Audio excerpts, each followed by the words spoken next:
ఏం మమ్మీ ఇవాళ ఏం మమ్మీ? ఇడ్లీ పొడి లేదంటే ఇడ్లీ ఉప్మా అంటారు. ఇడ్లీ ఉప్మా. ఉదయం పూట మనం ఇడ్లీ పెట్టుకుంటాం కదా, ఆ ఇడ్లీ మిగిలినప్పుడు నైట్కి ఇలా ఇడ్లీ ఉప్మా చేసుకుంటే బాగుంటుంది. దీన్ని ఉట్టిగానే తినొచ్చు, లేదంటే దోశలు పోసుకుంటాం కదా మనం, ఆ దోశల్లో సైడ్ డిష్గా పెట్టుకొని అట్లయినా తినొచ్చు. ముందు ఇడ్లీని ఇట్లా పొడిగా చేసుకోవాలి. ఇప్పుడు మళ్ళీ వేడి చేసావా ఇడ్లీ? లేదు అవసరం లేదా? అక్కర్లేదు.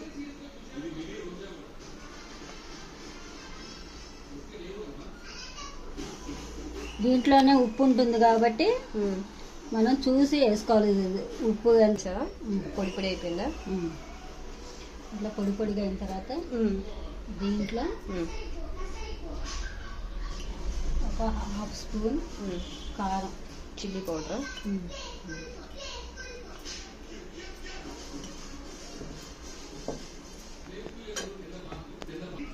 దాంట్లోనే ముందు ఉప్పు ఉంటుంది కాబట్టి ఇది ఒక హాఫ్ స్పూన్ చాలు.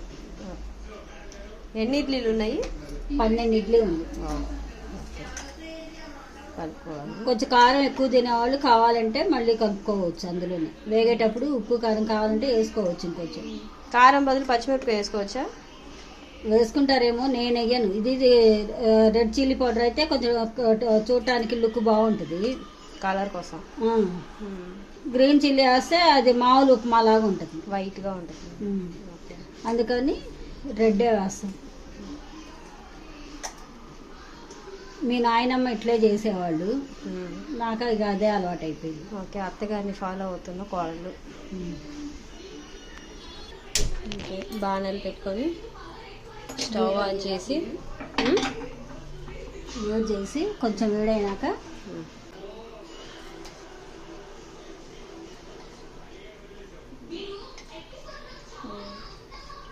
ఫైవ్ 6 ఏమంటే కొంచెం అతుక్కోకుండా రావాలి. ఆయిల్ ఉప్మా కదా, 6 స్పూన్స్ వేసాక దాంట్లో పచ్చిశనగపప్పు కొంచెం, దీనికి ఇది ఉంటేనే బాగుంటుంది.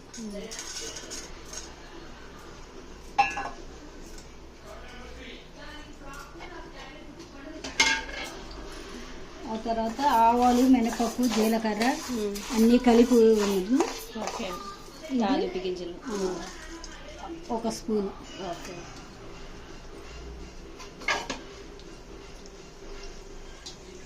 కరివేపాకు కొంచెం, కొత్తమల్లి వేసుకోవచ్చా? కావాలంటే వేసుకోవచ్చు. ఈ తాలింపు గింజలు కొంచెం బాగా ఎర్రగా రావాలి.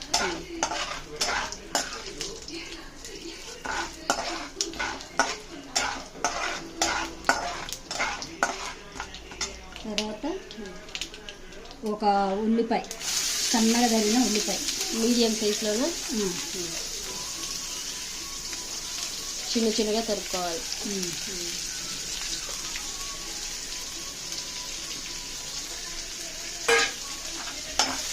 సన్నగా తరిగిన ఆనియన్స్ ఒక 2 మినిట్స్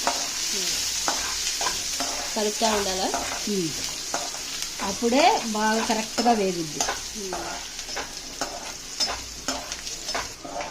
ఇట్లా సన్నగా తరిగాం కదా, తొందరగానే వేగిపోద్ది.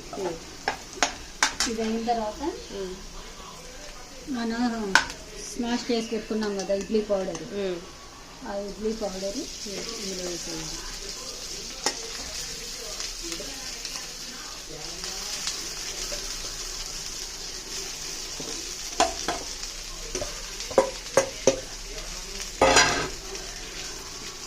ఇప్పుడు ఇది కూడా బాగా కలపెట్టుకోవాలి. స్లో చేసావా?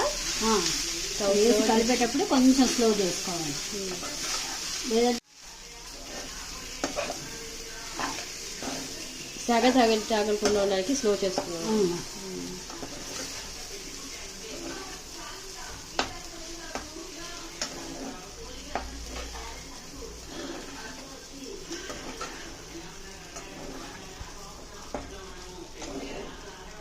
ఇట్లా ఒక 2 మినిట్స్ మగ్గనివ్వాలి.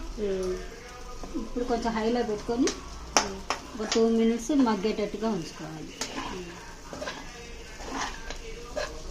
ఇందులో కావాలంటే కొంతమంది ధనియాల కారం కూడా కలుపుకుంటారు.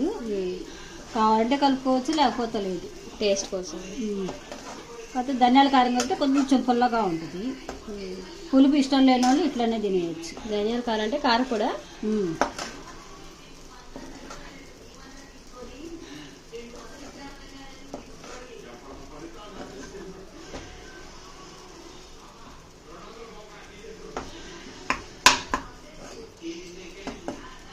ఆల్రెడీ కారం వేసావు కదా, కారం పొడి వేస్తే కారం అవుతుంది. ఇంకా ధనియాల కారం వేస్తే అందులో ఎక్కువ కారం ఏమి ఉండదు మన దాంట్లో. అంతేనా? అయిపోయిందా? ఆయిల్ తక్కువ అనిపిస్తుంది, 1 స్పూను అంతే. ఇడ్లీ ఉప్మా లేకపోతే ఇడ్లీ పొడి ఏదైనా వచ్చి రెడీ. తినేద్దామా? పదండి.